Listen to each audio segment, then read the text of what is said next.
রাজ্য জুড়ে চলছে এসআইআর এর কাজ। ফর্ম বিলি থেকে শুরু করে হিয়ারিং সমস্ত জায়গায় গুরুত্বপূর্ণ দায়িত্ব পালন করছে বিএলওরা। বিভিন্ন জায়গা থেকে কাজের চাপে বিএলওদের অসুস্থতার খবর উঠে আসছে, এমনকি মৃত্যু হয়েছে বলেও অনেকেই অভিযোগ করেছেন।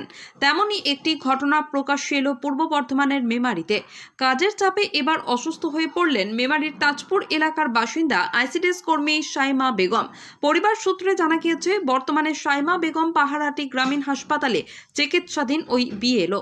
জানা গিয়েছে, ভোটার তালিকায় নানান ত্রুটি থাকার কারণে ভেরিফিকেশন চলছে। তার পরিবারের সদস্যরা জানায়, মেমারি 2 নম্বর ব্লক অফিসে এসআইআর এর ভেরিফিকেশনের কাজ চলছিল।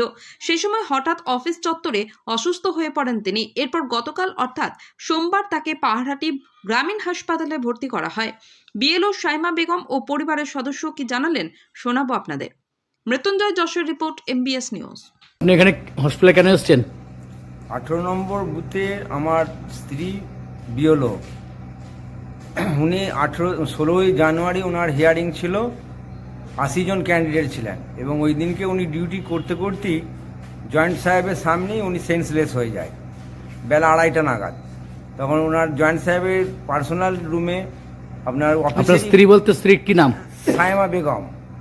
কত নম্বর বুথের বিএলও? উনি 18 নম্বর বুথের 18-5-এর বিএলও, মেমারি 2, তাই তো? মেমারি 2।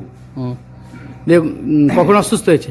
উনি বেলা 2:30 নাগাদ অসুস্থ হয়ে গেছিলেন। কবে? আজকে না, আজকে নয়, 16 তারিখ। এবং সেই দিন থেকেই উনি অসুস্থ এবং আজকে সকালে উনি স্কুলে ডিউটি যাওয়ার পর 8:30 নাগাদ উনি আবার সেন্সলেস হয়ে যায়।